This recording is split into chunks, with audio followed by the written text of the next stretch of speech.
ফিলিস্তিনের গাজায় চলমান সহিংসতা বন্ধের প্রচেষ্টায় যুদ্ধবিরতির নতুন প্রস্তাব করেছে মধ্যস্থতাকারী দেশ কাতার ও মিশর।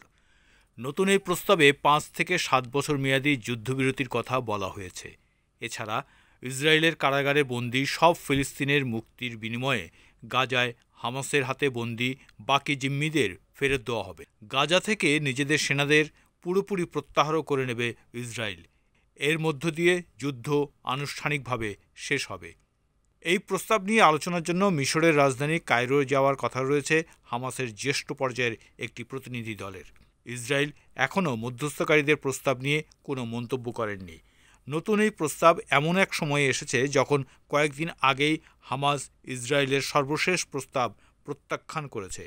এই প্রস্তাবে ৬ সপ্তাহের যুদ্ধবিরতির বিনিময়ে হামাসকে নিরস্ত্র করার শর্ত রাখা হয়েছিল। গাজায় গত ১৯ জানুয়ারি যুদ্ধবিরতি শুরু হয়েছিল। ১৮ মার্চ থেকে ওই যুদ্ধবিরতি ভেঙে উপত্যকাটিতে হামলা চালিয়ে যাচ্ছে ইসরায়েল।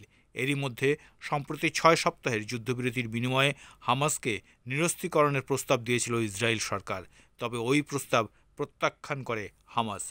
ইসরায়েলের প্রধানমন্ত্রী বেনিয়ামিন নেতানিয়াহু জানান, হামাসকে সম্পূর্ণ ধ্বংস না করা পর্যন্ত এবং সব জিম্মিকে ফিরিয়ে না আনা পর্যন্ত তিনি যুদ্ধ বন্ধ করবেন না। অন্যদিকে হামাসের দাবি, জিম্মিদের মুক্তির আগে ইসরায়েলকে অবশ্যই যুদ্ধ শেষ করার প্রতিশ্রুতি দিতে হবে। গত ২ মার্চ থেকে গাজায় কোনো ত্রাণ প্রবেশ করতে দিচ্ছে না ইসরায়েল। এতে সেখানে খাবার, পানি, জ্বালানি ও চিকিৎসা সরঞ্জাম সহ বিভিন্ন জরুরি পণ্যের তীব্র সংকট দেখা দিয়েছে। এমনকি গাজা সীমান্তে ত্রাণ নিয়ে ইউএনআরডব্লিউ এর কয়েক হাজার ট্রাক অপেক্ষা করছে।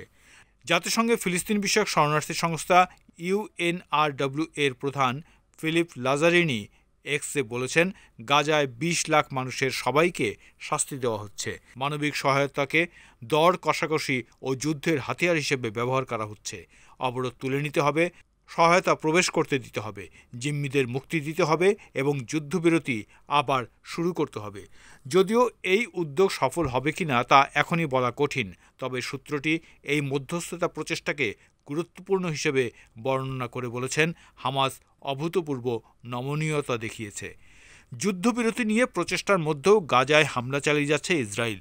২ এপ্রিল মঙ্গলবার ভোর থেকে ইসরায়েলের হামলায় অন্তত ২৫ জন নিহত হয়েছেন।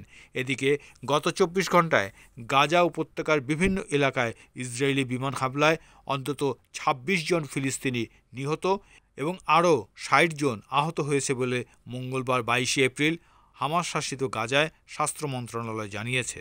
স্থানীয় বাসিন্দা ও প্রত্যক্ষদর্শীরা এই হামলাগুলোকে চরম মাত্রার বলে বর্ণনা করেছেন। ২০২৩ সালের ৭ই অক্টোবর ইসরায়েলে হামলা চালায় হামাস।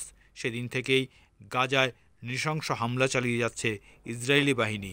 এই হামলায় এখন পর্যন্ত অন্তত ৫১,২৬৬ জন নিহত হয়েছেন। তাদের মধ্যে বেশিরভাগই নারী ও শিশু।